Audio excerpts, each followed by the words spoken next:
याच एक आठवण स्मरण आपल्याला झालं असेल. मी करण्याचा प्रयत्न केला, तो आपल्या पुढे मांडला. आपणही हे ऐकत असताना आपल्याला ही आठवण झाली असेल आणि आपण हे मागं अभ्यासलेले समाज यासाठी एकदा आवर्जून काढून यावरती पुन्हा एक वार चिंतन नक्की केलेलं असेल अशी मला खात्री वाटते.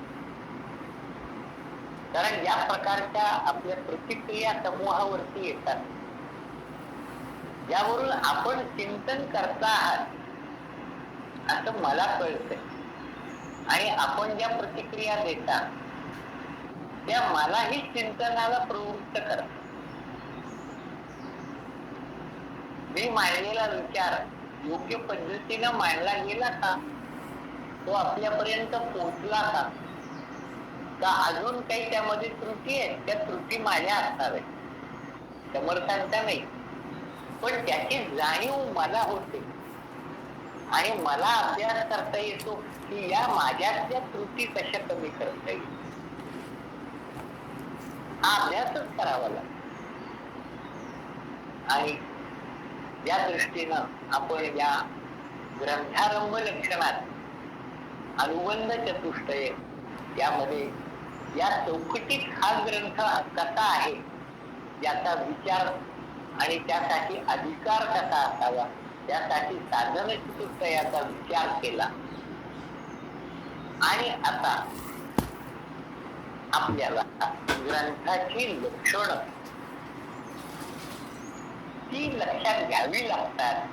शास्त्रीय ग्रंथ आहे, शास्त्रीय ग्रंथाला काही लक्षणं आहेत. या लक्षणांनी तो युक्त असतो.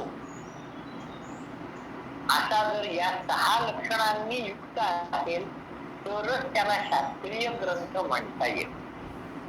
अन्यथा त्याला इतर काहीही म्हणा, तुम्ही पुस्तक म्हणा, काही म्हणा, कादंबरी म्हणा, पण त्याला शास्त्रीय किंवा पारमार्थिक आध्यात्मिक चिंतनाचा ग्रंथ असं म्हणता येईल.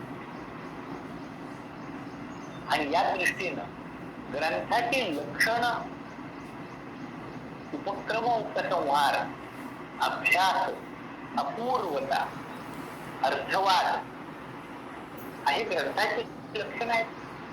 फल आणि उपपत्ती. फल हा विचार आपण प्रत्येक पायरीवरती करतो. तर या ग्रंथ लक्षणामध्ये पुन्हा फलाचा एक वार विचार. इथं तो क्रमाने उपक्रम, उपसंहार या पद्धतीनं 6 लक्षणं आहेत. पण फल ते साधन चतुष्टयामध्ये तो विचार आला, अनुबंध चतुष्टयामध्ये विचार आला. याचं कारण काय, तर फल काय आहे ते समजल्याशिवाय ते कार्य करायला आम्ही प्रवृत्त होतो. छोट्याचा प्रश्न पहिला तसाच आहे ना, गुणग्रंथ काय बोलिले जे येतं, श्रवण केली आणि प्राप्त काय आहे. हे ग्रंथाचं श्रवण केलं तर काय मिळणार आहे, आणि समर्थ सद्गुरू ते फल सांगणारच आहे. हे ग्रंथाचं लक्षण आहे. शास्त्रीय ग्रंथ आपण अथर्वशीर्ष म्हणतो, फार लांब नाही. उपनिषद आहे अथर्वशीर्ष, गणपती अथर्वशीर्ष उपनिषद असं त्या उपनिषदाचं नाव आहे. वेदा किती उपनिषद असं आपण फलश्रुती म्हणताना अथर्वशीर्षाचा समारोप करताना तिथं थांबतो.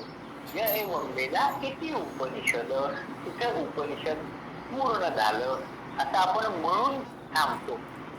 अथर्वशीर्ष हे उपनिषद आहे, त्याची फलश्रुती सांगितली आहे. ती काय, ती यो मोदक सहस्रेण यजति स वांछित फलमो वाप्नोति यस्ताज्य समिद्धिर् यजति स सर्वं लभते वगैरे सर्व फलश्रुती सांगितली. साधकांच्या मध्ये जेव्हा चर्चा होते ना, तेव्हा निष्काम भावनेने कर्म करा असं सांगतात आणि मग फलश्रुती का? फलाकडे लक्ष ठेवून काही करू नका, काम्य कर्म करू नका. काम्यानाम करुणान्यासम संन्यासम कवयो विदुः. संन्यासाचं लक्षण भगवंत सुद्धा जर का एका पद्धतीने एक मत म्हणून आपल्या पुढे मांडतात की काम्यानाम कर्मणान्यास, काम्य कर्मांचा सर्वथैव त्याग करणं म्हणजे संन्यास, आणि संन्यास म्हणजे ज्ञान. जर शुद्ध ज्ञान हे संन्यास म्हणजे सर्व प्रकारच्या काम्य कर्मांचा त्याग करूनच जर प्राप्त होत असेल तर मग ही फलश्रुती कशा करतात? आपल्याला लक्षणांचा अभ्यास थोडं आपण मागणं पुढे येतो किंवा मधल्या आपल्या लक्षणांचाच विचार आपण करू किंवा क्रमानेही करू, पण आता फल हा या प्रत्येक ठिकाणी आलेला विचार आहे म्हणून तो मुख्यत्वाने आता विचारात आला पाहिजे.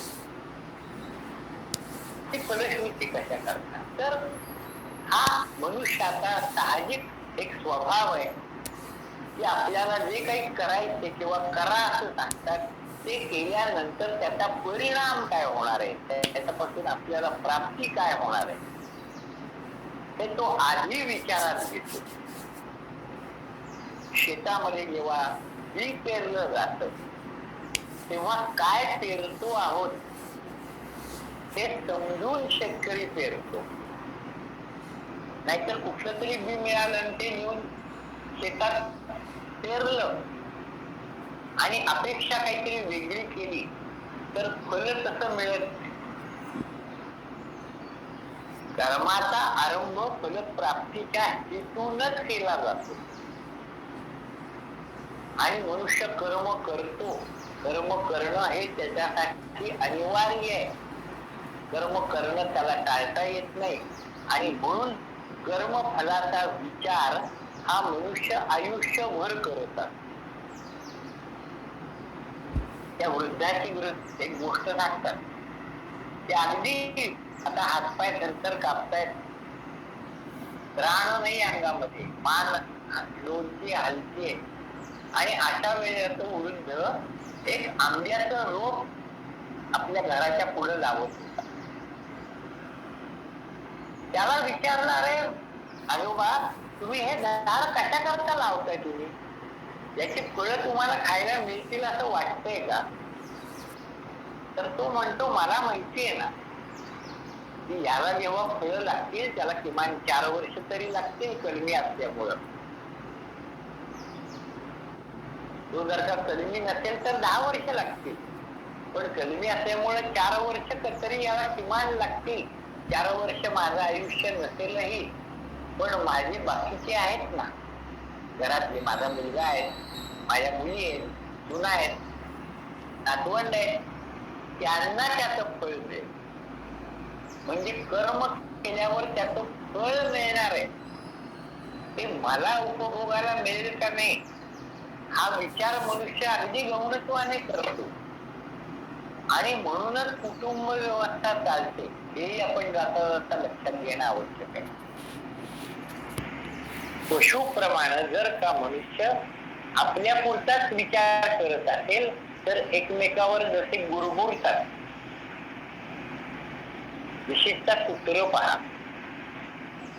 कुत्र्याच्या तोंडामध्ये एखादं जर का काही खाद्यपदार्थ असेल, एखादं हाडूक असेल आणि त्याच्या जवळ मनुष्य गेला तर त्याला वाटतं की हा आपलं काढून घ्यायला आलाय म्हणून तो त्याच्या अंगावर गुरगुरायला लागतो. आपण कमवले तर ते आपलं आपणच खाल्लं पाहिजे ते पोटपर्यंत. पोट भरल्यानंतर ते त्याकडे बघत नाही, हा पुढचा भाग वेगळा आहे, तो मनुष्याच्या कडे नाहीये. पोट भरलं तरी तो साठवत राहतो. हे पशुच्या पुढचं माणसाचं कर्तृत्व आहे.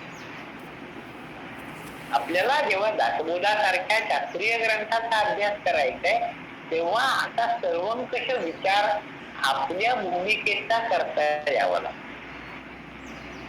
तसा जर करता आला तर आपल्याला या ग्रंथाचं फल प्राप्त होऊ शकतं हे सांगितले आणि फल प्राप्त व्हावं ही प्रत्येकाची इच्छा असते.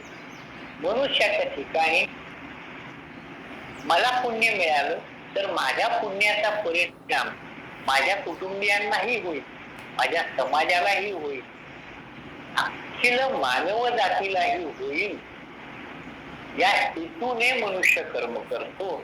आता विश्वात्मके देवे येणे वाघ यज्ञ तोषावे, तोषोनी मज द्यावे पसाय जाणे. मज द्यावे म्हणताना त्यांची अंतःकरण वृत्ती विश्वाकार झालेली आहे. ते मागणं, मला भूक लागली आणि मला पसायला म्हणजे ती खीर द्या असं मागत नाहीये. ते अखिल विश्वाकरता मागतायत, कारण ते विश्वात्मक देव